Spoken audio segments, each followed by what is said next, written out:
Welcome friends. உங்களுக்கு கிளிப்பிங்கை பார்க்கும்போதே தெரிஞ்சிருக்கும் பிரியாணி செய்ய போகிறோம். வெங்காயம் வந்து தயிர் பச்சடிக்கும் சேர்த்து போட்டிருக்கேன்.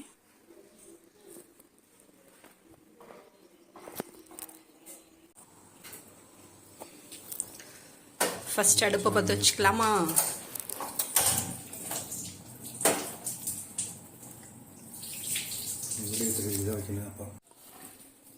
அடுப்பு சூடு ஏறினதும் எத்தனை ஸ்பூனுங்க எண்ணெய் போட்டுரும்?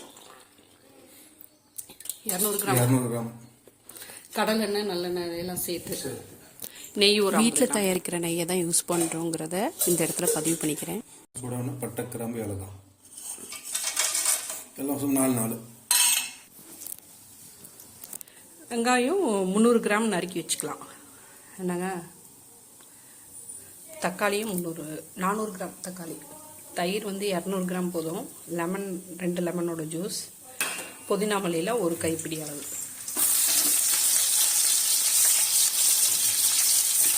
இது வந்து 1 கிலோ பிரியாணிக்கு ரெடி பண்ணுறேன்.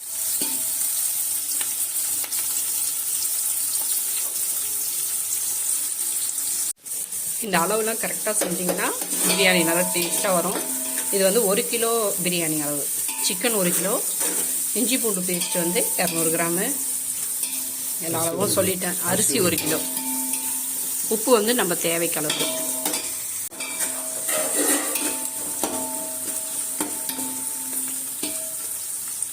ஒரு குறிப்பு, சிக்கன் எப்போவுமே மஞ்சள் போட்டு கழுவிக்கலாம்.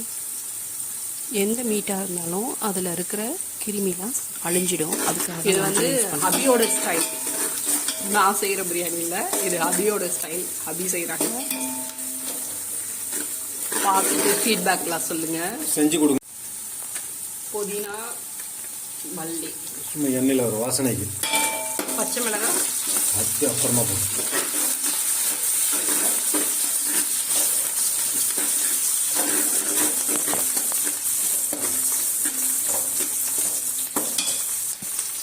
நல்லா வெங்காயம் வதங்கணும்.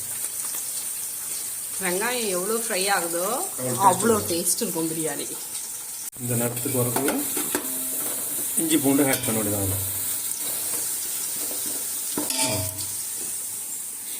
ஃப்ரெஷ்ஷாக அரைச்சது இஞ்சி பூண்டு ஒரு 200 கிராம்.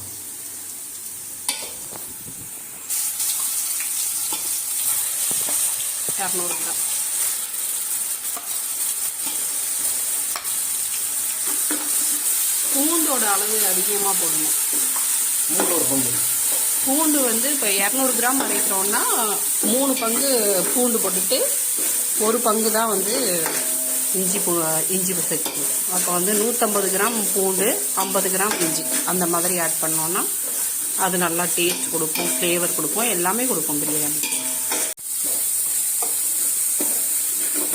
பச்சை வாசனை போகிற வரைக்கும் ஃப்ரை பண்ணணும் இஞ்சி பூண்டு. அப்புறம் புதினா மல்லி, அது ஃபஸ்ட்டு போட்டது வெங்காயத்தோடு போட்டது ஒரு சும்மா ஒரு ஃப்ளேவருக்கு. இப்போ போடுறது தான் அதிகமாக போடுறோம்.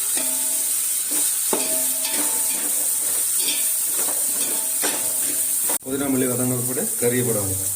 சிக்கன் 1 கிலோ,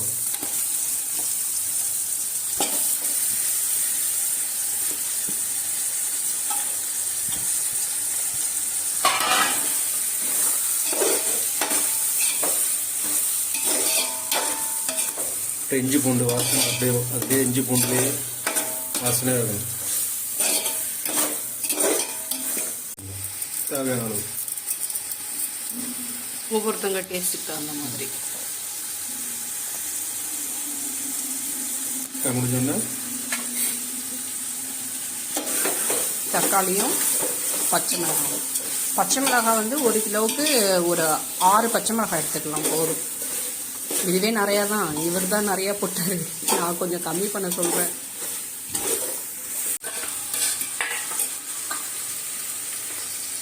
வந்து வெங்காயம் கொஞ்சம் போட்டோம். அப்போ வந்து பாதி வெங்காயம் போட்டுக்கிட்டோம் மணத்துக்காக.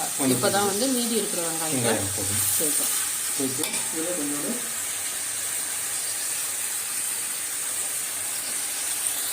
மிளகுத்தூள் கொஞ்சமாக ஆட் பண்ணிக்கணும்.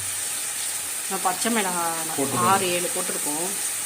அப்புறம் மிளகாத்தூளும் நிறையா போட்டோம்னா ரொம்ப காரமாக இருக்கும். அதனால் நீங்கள் நிறைய காரம் சாப்பிட்றவங்களா இருந்தால் காரம் நிறையா சேர்த்துக்கலாம். அப்படியே சைட் பை சைடு நான் வந்து அசிஸ்டண்ட் இவருக்கு க்ளீன் பண்ணிட்டேன் இந்த இடத்த.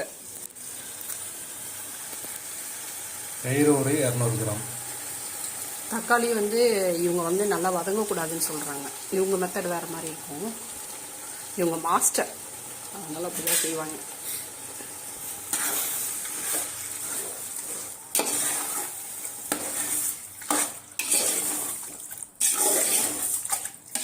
பாதி ஊற்றிட்டீங்க போல இருக்கு. 200 கிராம், 250 கிராம் சொல்லாமல் 200 கிராம் போதும், கரெக்டாக இருக்கும். எல்லாம்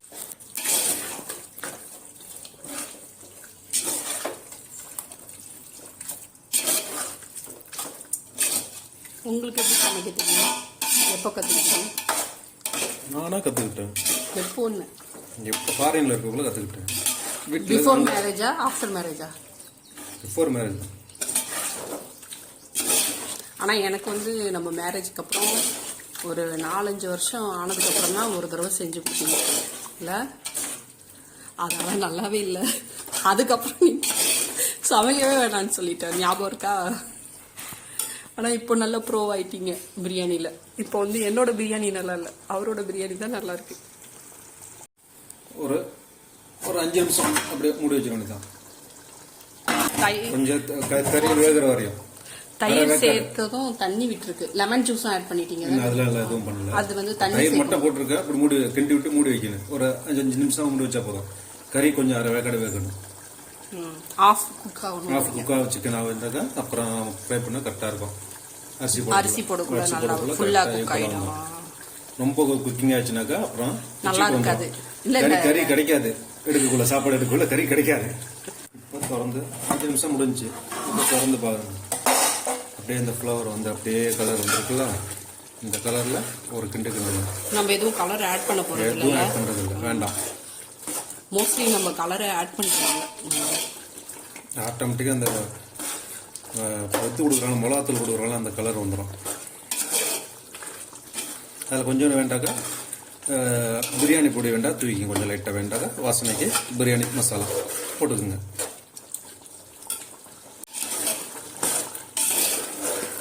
ஓகே. இப்போ இந்த டைமில் பாருங்கள், நல்லா அரை குக்கிங் ஆயிடுச்சு. அப்படியே கறி சிக்கனு அரை குக்கிங் வந்துருச்சு. அப்படியே மசாலாலாம் இருக்குது. அந்த டைமில் வந்து இந்த டம்ளரில் வந்து 1 கிலோக்கு 4 டம்ளர் போட்டிருக்கோம்.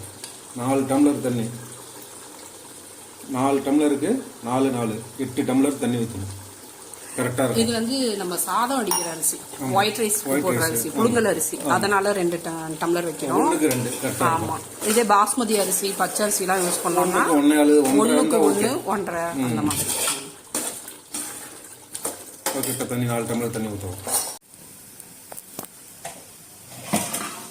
இப்போ தண்ணி ஆட் பண்ண போகிறோம். ஓகே. இந்த இதில் பாருங்கள் எப்படி எண்ணெய் புரியுது பாருங்க. இந்த டைமில் அரை வேக்காடு நல்லா வந்துருச்சு சரி. இந்த டைமில் தண்ணி ஆட் பண்ணிக்க வேண்டியதான். 1க்கு 2. எந்த கப்பில் அரிசி போடுறோமோ அந்த கப்பால் 2. அதாவது இது வீட்டு அரிசிங்கிறதுனால 1 கப்புக்கு 2 கப் அரிசி. நீங்கள் போடுற அரிசிக்கு அந்த மாதிரி தான் தண்ணி. பச்சை மிளகாய் மிதக்கிறத பார்த்தாலே பயமா இருக்கு. ரொம்ப காரம் இருக்கு. லெமன் ஆட் பண்ணிக்க வேண்டியதான். 2 லெமனோட ஜூஸ்.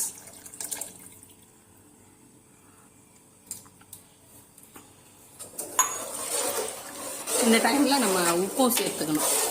உப்பு அளவு எவ்வளோ தேவையோ அதை சேர்த்துக்கணும். சேர்த்துட்டு அதுக்கப்புறம் தான் அரிசியை சேர்க்குறோம்.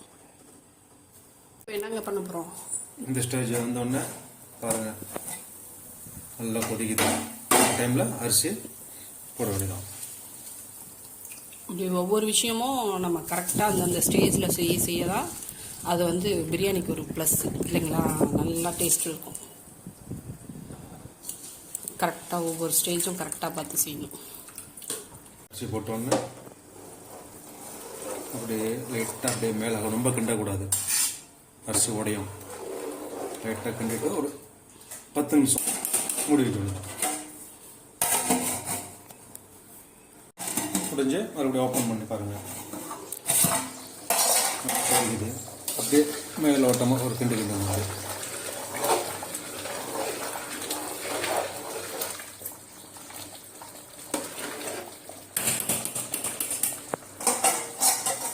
கடை வந்திருக்கு. இன்னொரு 10 நிமிஷம் வைங்க. 10 minutes ஓவர்.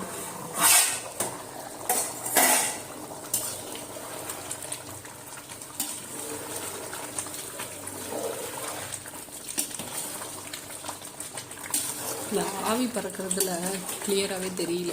இப்படி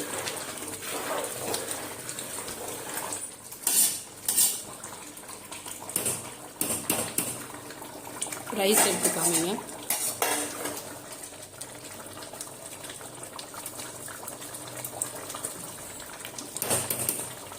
ஸ்டேஜ் வந்தோடனே தம்மில் போட வேண்டியதான். ரைஸ் ஃபுல்லாக தண்ணி ஃபுல்லாக ஃப்ரை ஆகிடுச்சு. தம்மில் போட வேண்டியதான். சிம் கம்மியாக வச்சு தம்மில் போட்டுருங்க.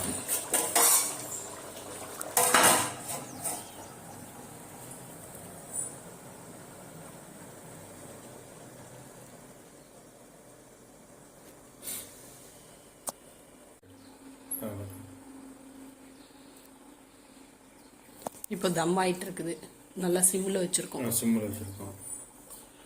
ஒரு 20 நிமிஷம். சொல்லுவீங்களே சொல்ல. Sim 1 sim 2? சிம் 1. என்ன பண்ணுறீங்க மாஸ்டர்? தம்மில் போட போகிறேன். அதெல்லாம் போட்டுங்களே மின்னி. அது சும்மா கொஞ்ச நேரம் வச்சிருந்தது. தண்ணி இன்னும் வற்றல. இப்போ ஓகே ஸ்டேஜ் வந்துருச்சு. இந்த டைமில் அது இந்த மல்லி புதினா மேலே லைட்டாக தோணும். பார்க்கறதுக்கு நல்லா இருக்கும், லுக்காக இருக்கும்.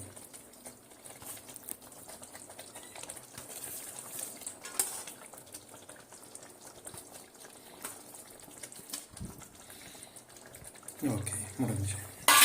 இப்போ அப்படியே முடியும்.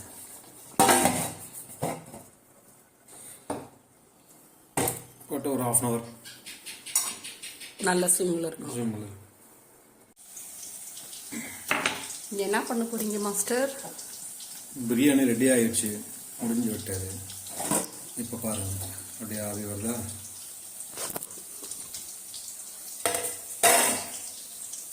இந்த ஸ்டேஜில் நெய் ஆட் பண்ணிக்கணும்.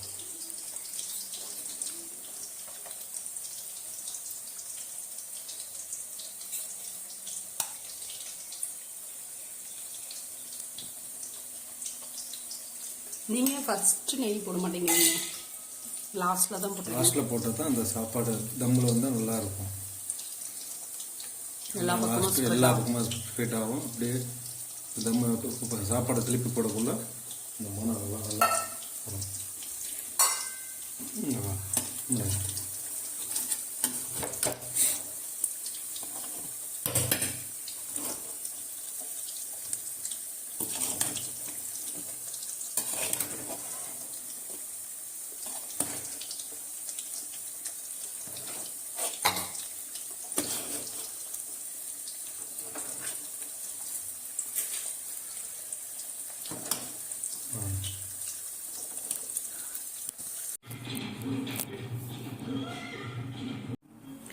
டேஸ்ட் பண்ணலாமா?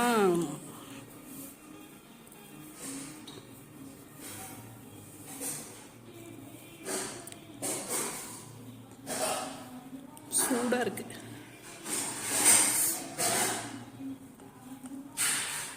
இதில் கொஞ்சம் தயிர் வச்சு